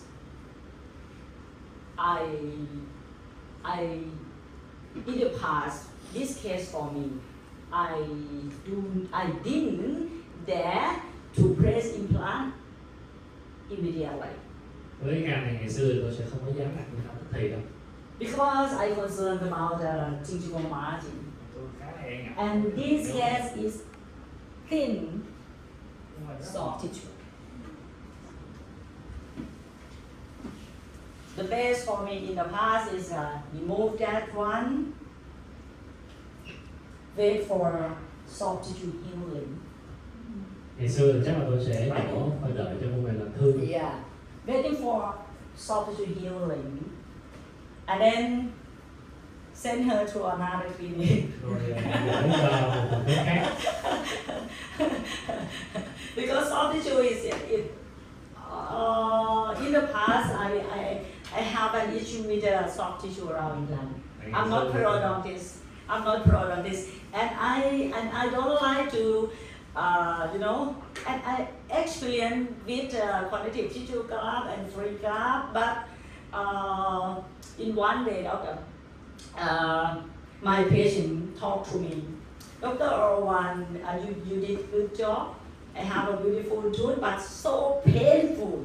It's enough for me, no more. It doesn't mean the connective tissue graft surgery is not good, but maybe my hand is not good enough for that process, that procedure. Yeah, that's so why I thought, even though my parents, my dad, my mom want to have some implant, and I have to just only single implant, and I need to go to jump to the other side for the harvesting something, and I don't like that. So that is it.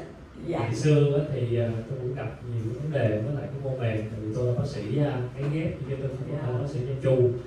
Thì có những cái trường hợp mà tôi đặt implant cho bệnh nhân xong thì mọi thứ nó đều cũng đẹp đẽ cả, nhưng mà bệnh nhân hay than phiền là nó cứ đau nó hơi khó chịu. Yeah. Thì ngay cả cha mẹ tôi nếu mà tôi đặt implant thì cái ý tưởng về cái việc là mở một cái đường phẫu thuật thứ hai để lấy mô mềm đó thì tôi cũng không có thích lắm. So I have to select case. Cho nên tôi thấy phải cẩn thận để chọn ca. Yeah. And come back to this case.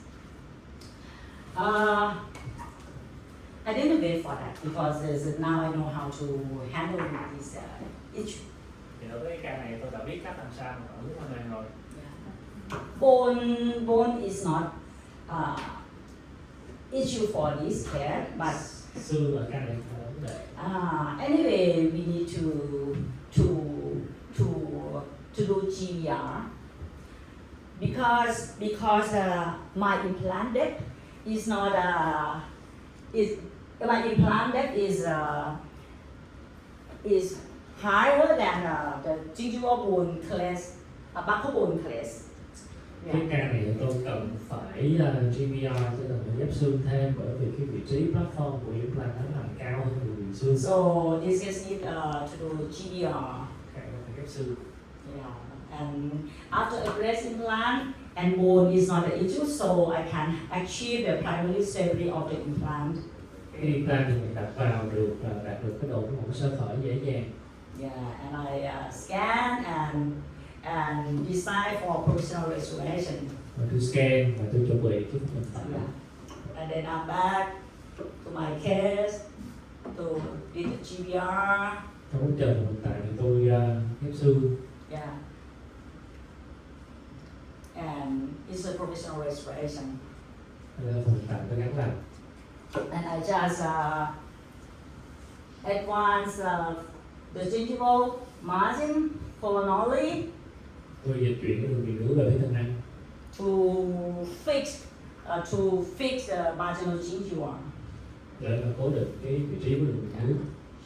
In this case, you need to select a flap design correctly, and you can colonally the gingival margin. Với một cái thiết kế và xử lý bạc phù hợp thì mình có thể dịch chuyển bạc về cái thân răng. Yeah, and this is 6 months later. Tái khám sau 6 tháng. 6 months later, everything. If they can say it's beautiful, it's not much, right? I think this is a beautiful tissue, soft tissue around the implant. You see how I have thickness of the tissue that I have. Mình thấy cái mô mềm của con chúng ta rất là đẹp, rất là dày dặn. Yeah. And this is a CBCT immediately after a breast implant. Đây là chúng ta có stay ngay sau khi đặt implant. You see, this is a buccal bone class level. Cái mức của xương mặt ngoài ở đây. And if you remember about Dr. Bajri, I used his concept for this case. Tôi sử dụng cái concept của bác sĩ Bashley. Create a high buccal bone class, and then we can have soft tissue thickness. Và tái lập lại được cái phần xương đầu tiên ở phía mặt ngoài và từ đó mình có mô mềm. I scan for final restoration. This is the final restoration photo. Đây là cái phần sau cùng của bệnh nhân.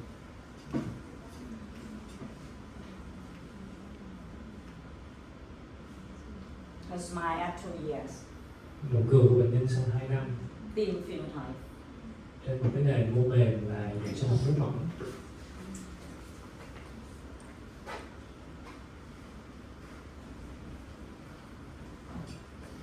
Đẹp quá, cô muốn dữ quá. I don't say. I have no what to say. I just yeah, that's it. Không cần nói gì hết. Together, right? Just only single visit. Chỉ trong một lần hẹn cho bệnh nhân thôi. Just only single visit. I can do and you can do too because it's simplified. It's Tôi làm- simplified. Tôi làm được, mọi người cũng sẽ làm được. Just understanding. Yeah, just understanding. I'm here today to let you,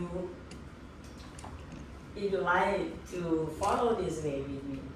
Yeah, and this is a CBCT after I do regeneration. This is the buccal bone thickness. Nhưng Complicity sau này mình ghép. Thì nếu mọi người tin tôi thì có thể làm theo cách này của tôi giới thiệu hôm nay. Its real bone is function, is the quality, is a vital tissue that can support thin soft tissue. Những cái phần xương sống và khỏe thế này có thể nâng đỡ cho mô mềm. So nowadays I do not need to go to my patient palette anymore. ngày nay tôi không cần phải lấy con mềm từ cái phổ cái nữa. In this case. Sending. She has a vertical fracture of her tooth number 11. Có cái răng 11 bị cắt dập. Yeah. After this cast and take her tooth out, and this way, I combine the technique by using by using the technique of the first case that I just creating the channel and put the ossicle there, and I use ossicle here to do regeneration in a I can say that it's a flatness because a minimally flat opening. Đây là một cái ca mà có răng 11 bị cắt dập và tôi thực hiện phẫu thuật phẫu thuật này với cái việc ghép xương bằng cái xương sponge gel và tạo một cái bàn đường hầm để mà ghép này. Closely to look here, the CBCT. This is the low buccal crest Thấy cái đỉnh level. của xương mặt ngoài ở đây. Yeah, and in this case, when you check the CBCT, lower buccal crest like it, you should not do flapless implant placement without any bone degeneration. Với những cái trường hợp mà cái mắt xương mặt ngoài nó thấp như thế này thì mọi người không nên đặt cái implant tức thì mà không ghép xương. Yeah, and so this case I use I did regeneration by using the Volumex and ossicle Thì cái trường hợp là tôi ghép cả xương sponge và xương ossix and positional restoration by using Silex. tôi dùng Silex để mình chế tác khung hình lại. 1 year later, Sau 1 năm, why 1 year? tại sao mới đợi 1 năm? Because in some case, it's almost of the case. When I take the patient tooth out and replace with provisional restoration with guided bone or soft tissue regeneration, I always waiting longer as I can. Vì trong những cái trường hợp mà nhổ cái implant tức thì kết hợp với lại lá xương khô và các khung hình tạm thì tôi sẽ thường đợi lâu hơn ca bình thường một chút. Because I would like everything mature. I would like to the tissue regeneration until mature. Vì tôi muốn những cái phần mô tái sinh đó nó được trưởng thành. And change to the final restoration. Rồi mới là một phần số cùng. And another is because the patient can expand the periods of payment. Yeah, it's good for them. Một lý do nữa là để kéo giãn cái thời gian điều trị để bệnh nhân có thể chuẩn bị tài chính tốt hơn. Yeah, in case that early, we can put a final restoration in depends you want. And this is the final restoration for her. Một phần số cùng của bệnh nhân. Yeah, this is the final restoration for her. Everything stable. Thấy là cũng khá ổn định rồi. Complete corticalization, no gap. Yeah. Cái phần xương đỏ nó đã được trưởng thành và nó có kẽ hở nè. Yeah, and that is for the upper anterior. There's the aesthetic zone that I follow the workflow, this workflow. So truly minimal risk. Đó là cái phần implant của thẩm mỹ. Same thing at the lower molar area. Đối với những cái răng sâu thì nó cũng có concept tương tự như vậy. We can do same thing and we can achieve the outcome. Và đạt được cái kết quả. Yeah, and almost it's almost 4 years and a half. Cao thì theo dõi 4 năm rưỡi nhưng mà thứ nó đều ổn định. Yeah, everything is stable.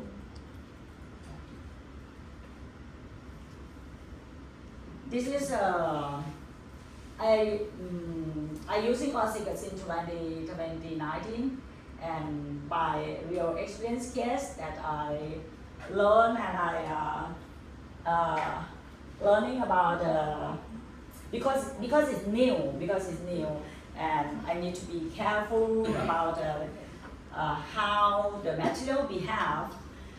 Cái vật liệu oxit mà tôi sử dụng khoảng 6 năm trước thì tiếp cận với một cái vật liệu mới nó sẽ có những cái đường cong học tập mình mới xài thì tôi sẽ muốn theo dõi để mà hiểu được cái phản ứng, cái cách thức mà cái vật liệu nó sẽ lành hơn. Yeah, and so learning curve more than 5 years for this material, and I think that is be the simplified solution for pro-implant tissue regeneration. Thì tôi đã sử dụng vật liệu trên 5 năm rồi, mình nghĩ là đây là một cái vật liệu có thể giúp cho tôi đơn giản hóa được cái quy trình điều trị implant tức thì. Yeah, and for the CEREC is benefit for you and your business, and it's not is because it's clearly software. You can train everyone in your clinic to use this equipment for you, and I think by this way you can earn more benefit. Yeah. Thì cái hệ thống CEREC nó sẽ mang lại nhiều lợi ích cho các bác sĩ, bởi vì hệ thống này mình có thể train cho toàn bộ nhân viên ở trong phòng khám để có thể tham gia vào điều trị. Yeah, this is every day in my office. Đây là công việc hàng ngày của tôi. Yeah. This is my first part of the digital workflow by using CEREC. Đây là cái quy trình, cái phần đầu tiên trong cái quy trình điều trị bằng CEREC của tôi. Okay, do you have any comment or question? Mọi người có câu hỏi nào không ạ? Please. Yes, please. Cho hỏi cái ca số 3 vừa cái ca thứ 3, cái xương mặt ngoài á, cái so với xương mặt trong nó trên là tiêu xương là 5-7 ly, vậy thì cái cổ em đang mà viêm cạnh trong cái xương ổ mặt ngoài là nó nằm ở vị trí chỗ nào? Cái ca nó có cái ghép CDA. In the third case, where we have a buccal bone defect, and the differences between the buccal bone and the palatal bone is very huge, somewhere around 5 to 7 millimeters. Where would you put the platform of the implant? This is the platform of the implant. This is the original bone. Cái phần xương mặt ngoài nó nằm ban đầu ở đây. This is the original bone. As I told you, the position of implant, the implant depth I left length by imaginary line of the gingival level. Cái vị trí của platform tôi sẽ không có dựa vào It's xương not. mà I'm not left length by the crestal bone. mà dựa vào cái đường biểu tương lai mà tôi mong muốn. Because if you press in so many cases for immediate implant placement in they place implant depth to depth, and so why bone loss and finally implants exposed because the defect this defect when after healing you cannot have bone here. Bone must be resolved in there. Nếu như mà mình nhổ răng xong mà không có làm gì cả thì có thể cái đường viền ở phía mặt ngoài nó sẽ không có nằm ở vị trí này. So in this case, so why I address you to see this case classification. You need to do bone regeneration at the day of you place implant. Maybe you can open flap, or you can use this technique as I use. Mình có thể là bạc hoặc không là bạc nhưng mà cần phải ghép xương. But you need to do bone regeneration. Yeah. Dạ, câu trả lời của cô vậy có thỏa đáng như vậy. Dạ. Cho hỏi thêm là lúc mà làm gan tạm thấy cái gan nú hai bên nó bị sụp xuống á, vì trong cái thời gian 1 năm đó là tôi làm thêm điều chỉnh tinh chỉnh thêm mấy cái cục hình tạm không để cho kích thích cái gan nú, tại thấy cái cục hình sau cùng gan nú thấy nó đẹp quá. In this case, he noticed that the propilla has already receded by the time we do the extraction. So, would you do any adjustment on the provisional restoration to guide the papilla? Normally for me, my concept is soft tissue will contour itself by restoration by hearting. So in case that I make sure that for the papilla, we need more fracture. We need the implant depth in the right position. We need create a restoration that has contact here, right? And we also need bone support, and we also need thickness of soft tissue. But how to create the profile? I use restoration. I use restoration that I create the profile or contour that the final restoration or temporary restoration will guide soft tissue. That's my concept. Cái concept của cô là mô mềm nó sẽ phải đi theo cái mô cứng, và nếu như mình muốn có cái gai níu ở trong vị trí implant thì nó phải thỏa một số những cái điều kiện. Đầu tiên là implant nó phải là đủ sâu, thứ hai là cái phần hình tạng nó phải có tiếp xúc, và cái phần kẽ đó cũng phải có xương và mô mềm nó đủ cái độ dày. Thì sau đó thì cô sử dụng cái phần hình tạng để mà nâng đỡ toàn bộ cấu trúc này. In some way the contour they use the word of contour of soft tissue, right? They try to change a little bit of the restoration and then contour the soft tissue. But for me, I let soft tissue follow my restoration instead. Những cái concept đó thì người ta sẽ muốn cái phục hình đó nó mỏng thôi và ghép cái mô mềm cho nó dày, nhưng mà concept của cô thì cái mô mềm đó là theo cái mô cứng ở đây nó phải là xương. And you will see my case later on. Maybe in some time I put a final restoration at the second stage surgery. Thì theo những cái ca của cô thì mình sẽ thấy có những ca cô có một sau cùng và cái thứ hai. It's more benefit and good for cholesterol also. Vì nó sẽ có nhiều lợi ích. And good for soft tissue. Cũng tốt cho mô mềm và cái miệng xương hơn. Yeah. Thank you for your question. Cảm ơn câu hỏi của bác. Mình còn câu hỏi nữa không?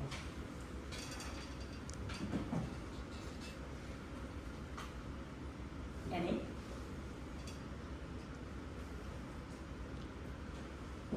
Okay. So, do you like see like? So the volume max will only increase the volume of the soft tissue, but not the retina side, right? It depends on the technique that you use. Depends on the technique. OSIC is the unique biomaterial that needs some. You need to understand how to select selection the material in each defect, and the surgical technique proper for the material and proper to the which tissue that you would like to gain, you would like to create. Yeah. It's not clear right now. I know it's not clear right now, but I will show you by my real case, and we will learn together by my case. Thì em muốn hỏi cô là cái này con Plus này là nó chỉ có gia tăng được cái thể tích chứ nó không có thay đổi được cái bản chất sinh hóa của mình phải không? Thì cô nói là những cái vật liệu thì mình sẽ phải lựa chọn cho nó phù hợp với lại cái hình thái của huyết hỏng và cái phương pháp phẫu thuật của mình. Thì cô sẽ nói nhiều hơn trong những cái ca trong nội dung tiếp theo. But in your question, that is a good question and common question for the osteochondritis, because the information from the company maybe make you understand that way to by using osteochondritis I can create keratinoid tissue, right? But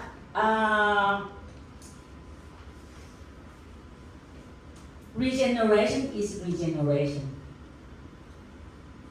We cannot create new tissue without any original tissue there.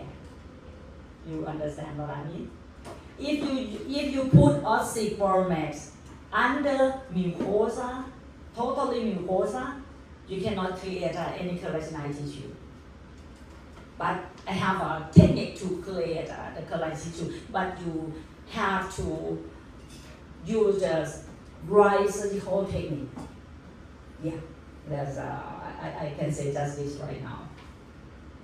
Thì cái vật liệu mà mình sử dụng thì dĩ nhiên là cái mô tái sinh ấy, thì nó cũng là tái sinh hơn, chứ không phải là mình muốn cái mô đó thành những gì mình ghép oxit vào nó cũng sẽ trở thành như vậy.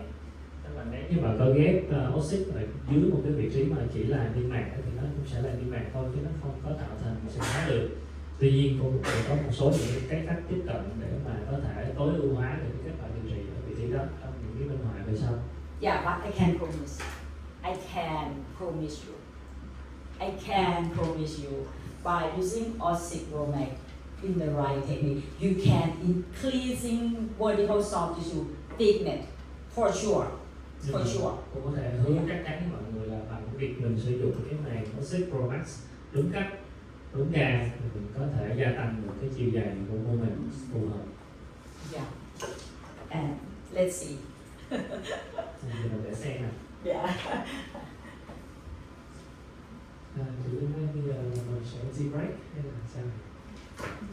And it now is 11:50, and I have in the afternoon I still have the big part of the regeneration for you, and I don't know I don't know about the lunch. We can skip a little bit. Maybe we have a break right now, maybe 15 minutes, and then follow with the second part, and then have a lunch.